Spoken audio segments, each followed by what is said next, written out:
like you, recreational marijuana is the other amendment you will get a chance to vote on in November as well.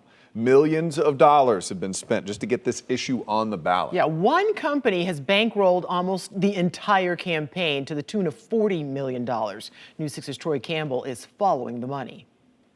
What's the game plan between now and November? Educate, educate, educate. The CEO of Trulieve, Kim Rivers, speaking to us on Zoom on Tuesday from their corporate office, a day after Florida's Supreme Court ruled to allow a recreational marijuana ballot initiative in November. It was really important for us to have all of the signatures required in before the Supreme Court hearing so that the court really understood that this was absolutely, the will of the people. Trulieve almost entirely funded the political action committee behind the ballot initiative.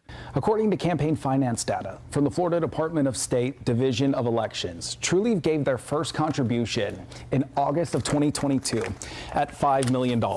They then went on to give 5 more additional payments each month for $5 million.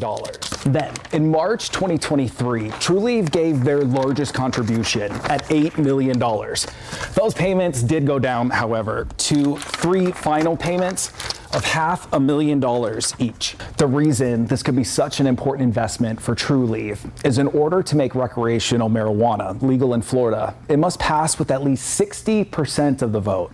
If this passes, how do you hope the economic impact recreational marijuana would have in the state of Florida? And there's 21 million people in the state of Florida. There's 138 million annual tourists. So, we think that this is going to be a boom for the state and for tax revenue that can be reinvested into our local communities. While Trulieve isn't able to pinpoint exactly how much tax revenue could be generated in the state of Florida off the sale of recreational marijuana, a financial impact statement submitted to the state puts the estimate at nearly $2 million each year.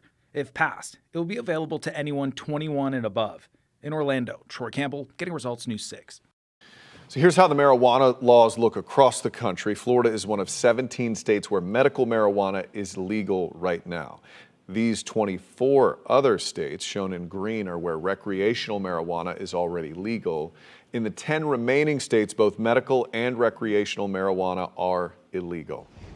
To learn more about the rulings handed down just yesterday, allowing these issues onto the ballot, you can click on this story at clickorlando.com.